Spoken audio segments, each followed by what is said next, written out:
109 0 degree Celsius তাপমাত্রার 15 গ্রাম বরফকে 60 degree Celsius তাপমাত্রায় 60 গ্রাম পানির সাথে মেশানো হয়। মিশ্রণের তাপমাত্রা নির্ণয় করো। তো দেখো এটা মিশ্রণের তাপমাত্রা নির্ণয় করতে বলছে। তো মিশ্রণের তাপমাত্রা নির্ণয় করার জন্য আমাদেরকে একটা সূত্র মনে রাখা লাগবে, সেটা হলো বর্জিত তাপ সমান গৃহীত তাপ। দেখো মিশ্রণের তাপমাত্রা নির্ণয় করার জন্য তোমাকে দুইটা অংশ দেওয়া থাকে, একটা অংশ তাপ বর্জন করবে আর একটা অংশ তাপ গ্রহণ করবে, যতক্ষণ না পর্যন্ত তাদের তাপমাত্রা সমান না হয়। যখনই তাপমাত্রা সমান হয়ে যাবে তখন তাপের আদান প্রদান বন্ধ হয়ে যাবে। তো আমাদের এই অঙ্কটায় আসো, দেখো যে দেওয়া আছে হচ্ছে গিয়ে বরফ আছে, তো এই বরফ কিছু পরিমাণ তাপ হচ্ছে গ্রহণ করবে, আর পানি আছে 60 ডিগ্রি সেলসিয়াস তাপমাত্রার, ওই পানিটা তাপ বর্জন করবে। কেন? কারণ 60 ডিগ্রি তাপমাত্রা যেহেতু আমরা জানি যে উচ্চ তাপমাত্রা থেকে তাপ নিম্ন তাপমাত্রার দিকে ধাবিত হয়, তাই না? তাহলে এই ক্ষেত্রে পানিটা তাপ বর্জন করবে আর বরফ তাপ গ্রহণ করবে। তো আসো আমরা দেখি যে পানি কি পরিমাণ তাপ বর্জন করবে। প্রথমে বর্জিত তাপটা নির্ণয় করি। তো তার আগে আমরা এই মিশ্রণের তাপমাত্রা থেটা সেটা ধরে নিই। তাহলে ধরি মিশ্রণের তাপমাত্রা থেটা, অর্থাৎ দুইজনেই এই থেটা ডিগ্রি সেলসিয়াস তাপমাত্রায় পৌঁছাবে। এখন আমরা নির্ণয় করি যে পানি কি পরিমাণ তাপ বর্জন করছে। তাহলে পানির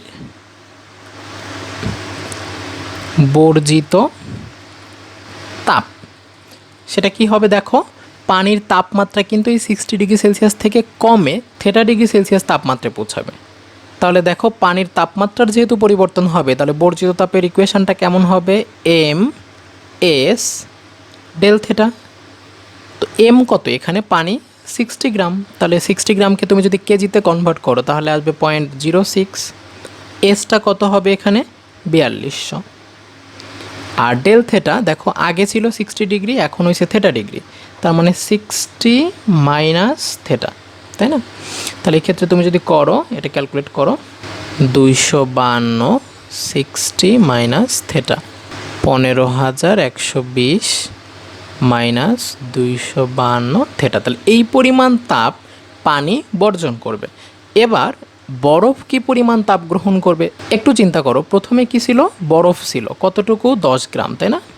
10 গ্রাম বরফের তাপমাত্রা ছিল 0 ডিগ্রি সেলসিয়াস তাপমাত্রা। তারপর এটা তাপ গ্রহণ করবে পানির থেকে, তাপ গ্রহণ করে সেটা 0 ডিগ্রি সেলসিয়াস তাপমাত্রার পানি হবে, ওই 10 গ্রাম পানি হবে। তাহলে এখানে একটা তাপ গৃহীত হবে। তারপর আবার এই পানির তাপমাত্রা বাড়তে বাড়তে থেটা ডিগ্রি সেলসিয়াস তাপমাত্রায় পৌঁছাবে, তাই না? তাহলে এখানে দুই ধাপে কিন্তু তাপ গ্রহণ হবে, তাই না? একটাতে হচ্ছে বরফ গলে পানি হবে, আর একটা হচ্ছে ওই পানির তাপমাত্রা থেটা ডিগ্রি সেলসিয়াস তাপমাত্রায় পৌঁছাবে। তাহলে এই দুইটা ধাপে কি পরিমাণ তাপ দরকার হবে একটু চিন্তা করো। আমরা যদি Q1 বের করি, Q1 হবে, দেখো বরফ গলতেছে, তো বরফ গলার জন্য কি পরিমাণ তাপ লাগে? M L F. এম কত এখানে? 15 গ্রাম, সরি এখানে 10 গ্রাম না, 15 গ্রাম। তো 15 গ্রামকে কেজিতে করলে হয় 0.015 ইন্টু এল এফ হচ্ছে 3,36,000 সমান 5040। এবার Q2 কী হবে? দেখো পানির তাপমাত্রা 0 ডিগ্রি সেলসিয়াস থেকে থেটা ডিগ্রি সেলসিয়াস তাপমাত্রা আছে, অর্থাৎ তাপমাত্রা পরিবর্তন হবে ডেল থেটা সমান থেটা, কারণ আগে ছিল 0 এখন থেটা, থেটা মাইনাস 0 সমান থেটা।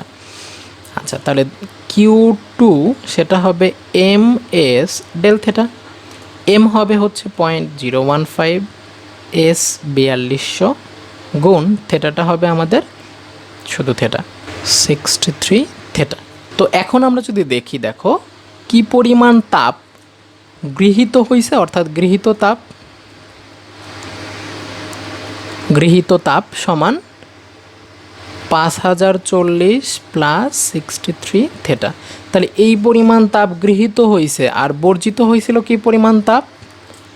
এই যে, তাহলে গৃহীত তাপ সমান বর্জিত তাপ, এই ইকুয়েশনটা তুমি যদি বসাও তাহলে আমরা কি পাই? গৃহীত তাপ সমান বর্জিত তাপ। গৃহীত তাপ হচ্ছে 5040 প্লাস 63 থেটা সমান বর্জিত তাপ হচ্ছে 15,120 মাইনাস 252 থেটা। থেটা সমান হবে 15,120 মাইনাস 5,040 ডিভাইডেড বাই 252 প্লাস 63 সমান 32 ডিগ্রি সেলসিয়াস।